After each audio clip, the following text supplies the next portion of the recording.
Pessoal, tudo bem? Meu nome é Clodoaldo Bequec. Eu vou abordar com vocês um assunto relacionado ao treinamento esportivo, que é da minha parte do LEPES. Vou compartilhar a tela aqui para todo mundo dar uma olhada. Bom, hoje nós vamos abordar o assunto manipulação dos componentes de carga de treino. Vamos entender, né? Treinar é literalmente a gente organizar atributos de intensidade, de volume, de pausa, tá? E esses atributos são os reconhecidamente denominados componentes de carga de treino, tá?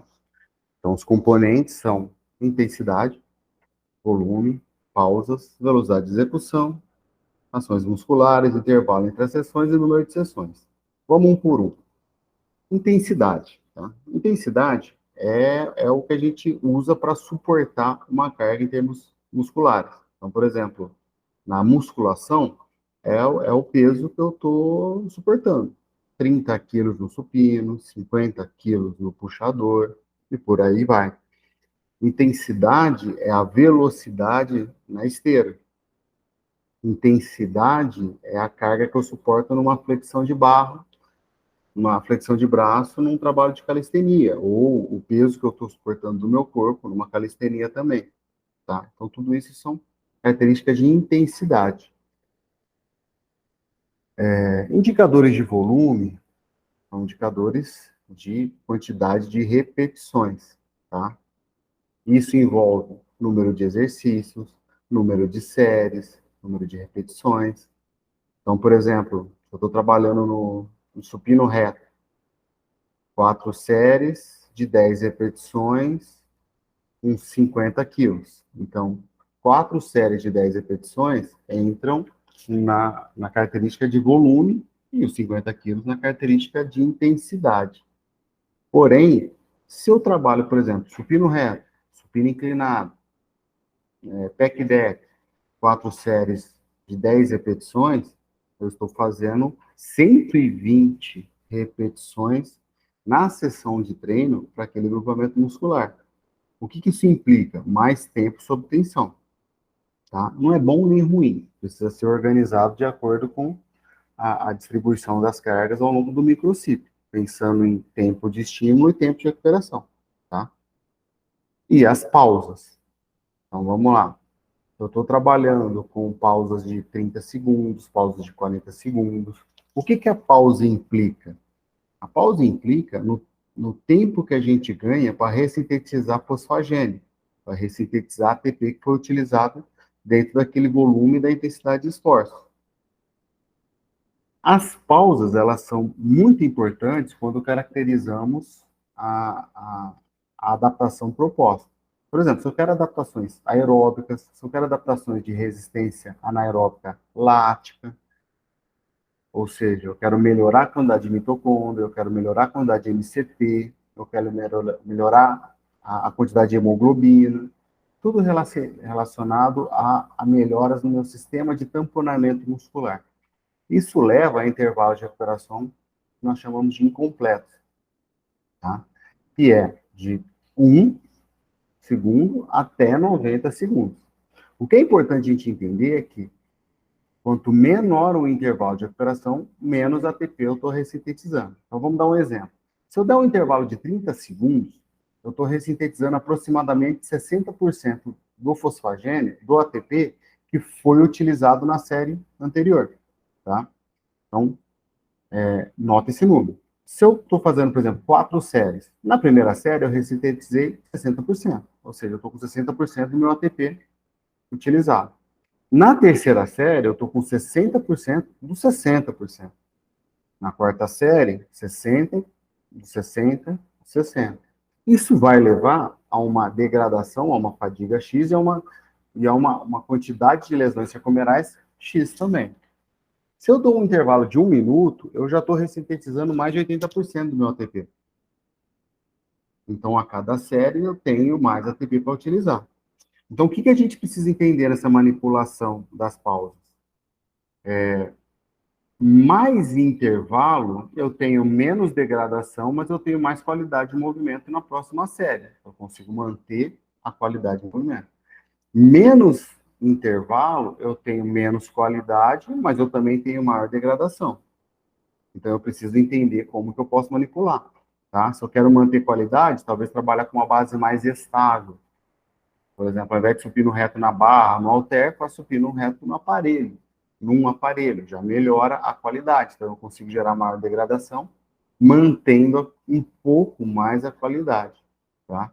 Então, o que desenvolve isso, se eu penso em atleta, é relacionado ao tempo da periodização.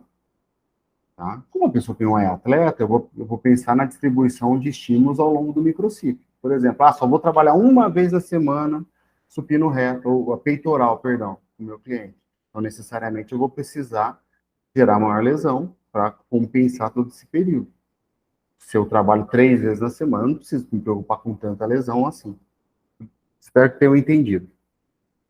Essas 3 primeiras, intensidade, volume e pausa, são as mais importantes, tá? São as cargas mais importantes que a gente tem que considerar na hora de manipular, tá?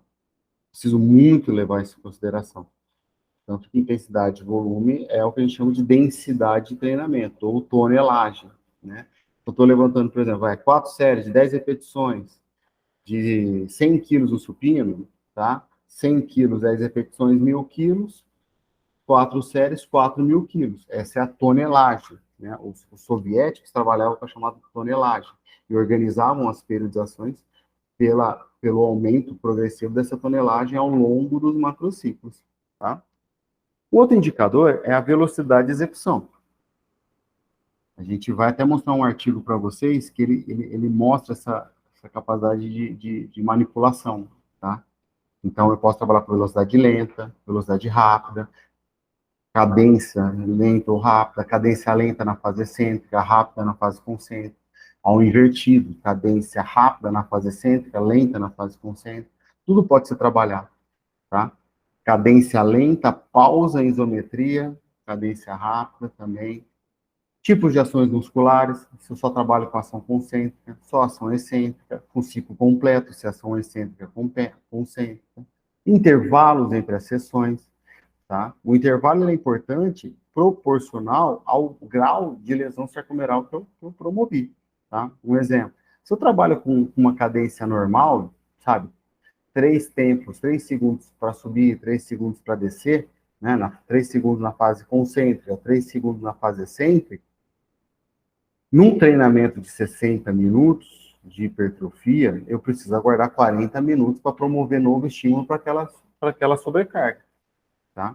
Isso justifica, por exemplo, por que se usa a série AB, né? Porque a série AB é a mais utilizada, porque esses intervalos de 48 horas, ele é mágico para que a gente consiga recuperar e promover novo estímulo, tá? E o número de sessões em cada unidade, ou em cada microciclo, que é importantíssimo, tá? 2 vezes, 3 vezes, 5 vezes, 6 vezes, 7 vezes na semana. A quantidade de sessões vai determinar a distribuição dos estímulos. Isso é importantíssimo para a gente organizar treino. Tudo bem? Olha esse exemplo que eu ia dar, né? Então, aqui no princípio da sobrecarga, penso no objetivo, gero uma sobrecarga, né? Uma depressão do sistema, né? Do substrato energético, que vai levar a uma queda da performance. Se for, dependendo da intensidade do volume, na manipulação, vou promover traumas teciduais. Se eu aguardar o intervalo de recuperação adequado, junto com uma alimentação proporcional àquele estímulo proporcionado, eu vou levar a uma melhora da minha capacidade, a uma melhora da quantidade de mitocôndrias, de hemoglobina, o aumento do tamanho do músculo. Então, é uma adaptação proporcional ao objetivo da sessão de treino, tá? Por isso que o treino, a gente fala que é uma tríade: estímulo, recuperação e alimentação. As 3 precisam trabalhar em conjunto. Se eu treinei bem, mas não me alimentei bem, eu vou gerar um catabolismo. Treinei bem, me alimentei bem, mas não me recuperei, não consigo gerar a mesma performance na próxima sessão de treino, entendeu? Por isso que preciso manipular as 3. Isso é muito importante. Tá? E tudo isso que a gente chama de síntese proteica. Qualquer adaptação lática ou aeróbica leva a síntese proteica, tá? E um exemplo, por exemplo, olha que legal. Esse estudo é um estudo publicado na Journal of Strength Conditional Research. Ele comparou diferentes velocidades. Se a gente parar para pensar, né, é de comum, é de senso comum, fala-se que cadência lenta gera mais efeito hipertrófico, ou aquele lento pega mais, né? Olha que interessante esse estudo. Fizemos um trabalho com dois tipos de ações, tá? O braço direito, perna direita e perna esquerda. Na perna, fizeram o trabalho de um RM, descobriu um RM, tá? A perna direita só fez 4 séries de 8 repetições, com 80% de um RM, mas com uma cadência lenta. Descia 3 segundos, subia 3 segundos. Então, assim, 1, 2, 3, 1, 2, 3. 1, 2, 3, 1, 2, 3. E o outro membro esquerdo trabalhou com cadência rápida, um para descer, um para subir, tá? Um bem rápido. Mesmo volume, mesma intensidade, mesmo número de repetições. A única variável que foi manipulada foi a velocidade de execução, tá? E o que foi analisado? Olha, nesse caso, o intensidade de carga, um RM, que é a força máxima. Pensa comigo. Se eu tenho lesão sarcomeral, eu tenho menor taxa de produção de força. Se eu tenho menor taxa de produção de força, meu RM agudo e crônico vai diminuir até que haja recuperação. Então, olha que interessante. O grupo que trabalhou com cadência lenta, né, 1, 2, 3, 1, 2, 3, teve uma queda de 6, 7% no nível de força logo após o treino. Pense no quadradinho vazado, tá? 24 horas depois e 48 horas depois, né, se a gente focar direto nas 48 horas depois, já estava em níveis pré-esforço.